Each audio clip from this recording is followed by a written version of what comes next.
આજે કવાંટ નગરમાં વિશ્વવિખ્યાત ગેરનો મેળો યોજાયો। આ ગેરનો મેળો એટલે આદિવાસી સમાજના ભાઈઓ હોળી બાદ 5 દિવસ સુધી ઘેરૈયા બને।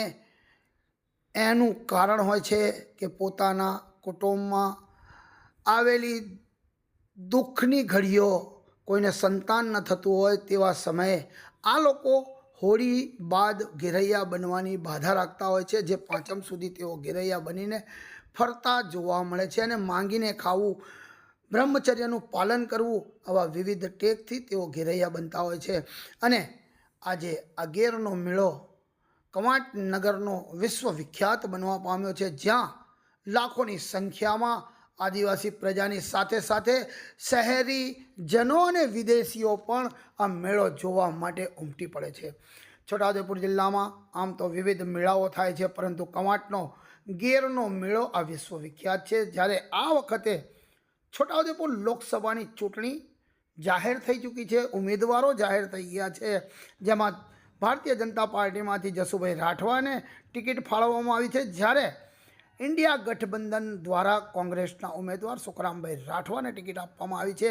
આ બંને આદિવાસી સમાજના નેતા હોવાથી તેઓ પણ આ ગેરના મેળામાં તેઓના સમર્થકો સાથે ફરવા આવ્યા હતા અને જસુભાઈ રાઠવા સાથે પાવીજતપુરના ધારાસભ્ય જયંતિભાઈ રાઠવા અને કવાંટ નગરના આગેવાનો મેળામાં ફર્યા હતા।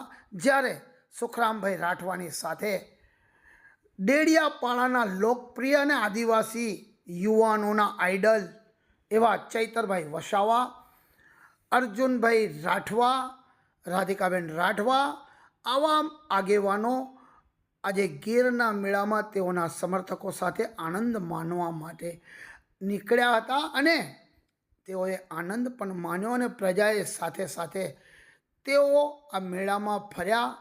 તેનો આનંદ જોઈ પ્રજાને પણ એમ થયું કે આજ ચૂંટણી જાહેર થઈ છે એટલે નેતાઓ પણ મેળા જોવા નીકળે છે।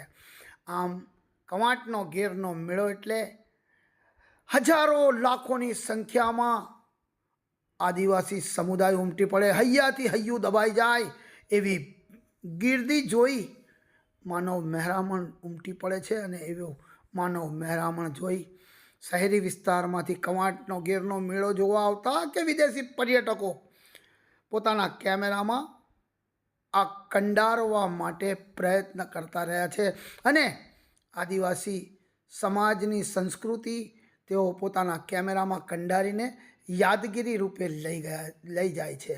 આમ કવાંટ નગરમાં આજે ગીરના મેળામાં તંત્ર દ્વારા બંદોબસ્તો ગોઠવવામાં આવ્યો જ, પરંતુ આવનારી લોકસભાને લઈને મતદાન જાગૃતિ લોકોમાં આવે તે હેતુથી એક LED સ્ક્રીન લગાવી ટેબ્લો ગોઠવવામાં આવ્યો હતો।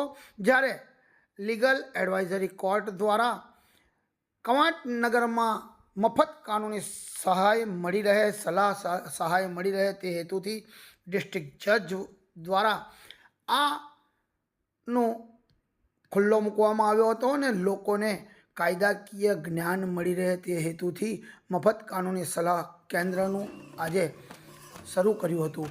આમ વિવિધ રીતે આ મેળાનો આનંદ લોકોએ માણ્યો છે અને પોતાના કેમેરામાં તસવીરો કંડારીને લઈ ગયા છે। જ્યારે આદિવાસી મહિલાઓ ચાંદીના ઘરેણાં પહેરી નગરમાં જોવા મળી હતી।